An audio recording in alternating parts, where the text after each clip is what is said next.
रस्म रिवाजी हैं। मोहतरम हजरात, हमारे मुआशरे में मंगनी के नाम पर कुल तकल्लुफ दावतों पर लाखों लाखों रुपए खर्च कर दिए जाते हैं और अगर लड़की का बाप इस खुशहाल मेयार पर पूरा नहीं उतरता तो उसे रिश्तेदारों और बिरादरी वालों के ताने बर्दाश्त करने के साथ साथ मंगनी तोड़ देने की भी धमकियां सुननी पड़ती हैं।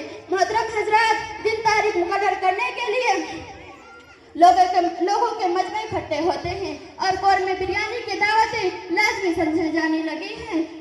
एक नहीं, दिन तारीख मुकर्रर करने के लिए 100 लोग जमा होते हैं जिन्हें बगैर खाना खिलाए भेजना बराबर होता है और अब तो लोग शादी हॉल से बैंड हॉल की तरफ मुंतकिल होते जा रहे हैं जिसने इखराजात में इजाफा कर दिया है।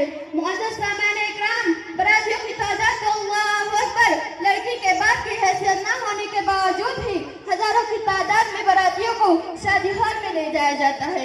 अरे मुसलमानों, सुन लो, निकाह के लिए तादाद की जरूरत नहीं है। निकाह तो 5 लोगों में भी बढ़ाया जा सकता है। निकाह के लिए जरूरी है दूल्हे दुल्हन मौलवी और तो गवाहों का होना। निकाह के लिए जरूरी नहीं दूल्हे के दोस्तों का होना। निकाह के लिए जरूरी नहीं पड़ोसियों का होना। निकाह के लिए जरूरी नहीं रिश्तेदारों का होना। निकाह के लिए जरूरी है सिर्फ 5 लोगों का होना।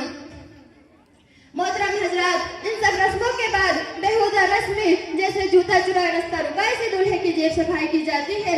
ये हकीकत भी किसी से पोशीदा नहीं है। इन सब फजूल खर्च और फजूल रस्मों के साथ साथ जिस तरह से मुहैया का खून किया जाता है, अल्लाहु अकबर, एक ही स्टेज पे लाकर दूल्हा दुल्हन को बिठा देना, मुझे बताओ तो सही, क्या इस्लाम ने इसकी इजाजत दी है?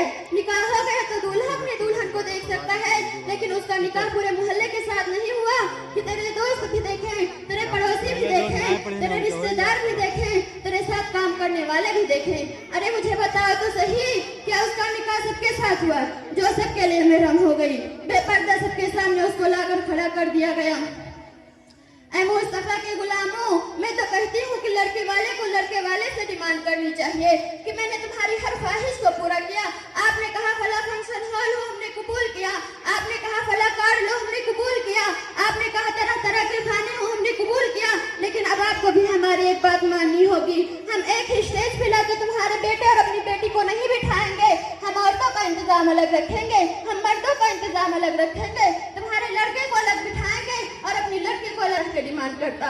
लेकिन लड़की का बाप भी अपनी शान दिखाने के लिए ऐसे इंतजामात को कबूल कर लेता है और अपने महंगे फंक्शन हॉल की वजह से लड़की को लाकर स्टेज पर ही बिठाया जाता है। लड़की के पास कोई पर्दा नहीं है, कोई नकाब नहीं है, कोई चादर नहीं है। लड़की बेपर्दा होकर सबके सामने बैठ गई और अगर घूंघट भी है तो थोड़ी देर के लिए, थोड़ी देर में घूंघट भी हट जाएगा, हाथ पैर भी हिलेंगे, कपड़े ऊपर नीचे भी होंगे, पीठ भी दिखाई देगी।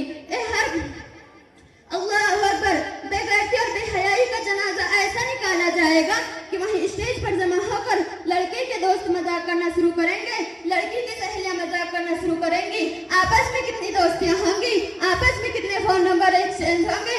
अरे मुझे बताओ तो सही, हम अपनी बेटी का निकाह करा रहे हैं या हमने कोई हराम का रिकॉर्ड सजाया हुआ है? मोहतरम हजरात, इससे हमें अपने मुआशरे को बचाना है, इससे हमें अपने सोसाइटी को बचाना है। अरे मुसलमानों, तुमने देखा होगा जब बेटी का निकाह होता है तो वीडियो शूटिंग वाले को बुलाया जाता है और उसे किसी दूल्हे से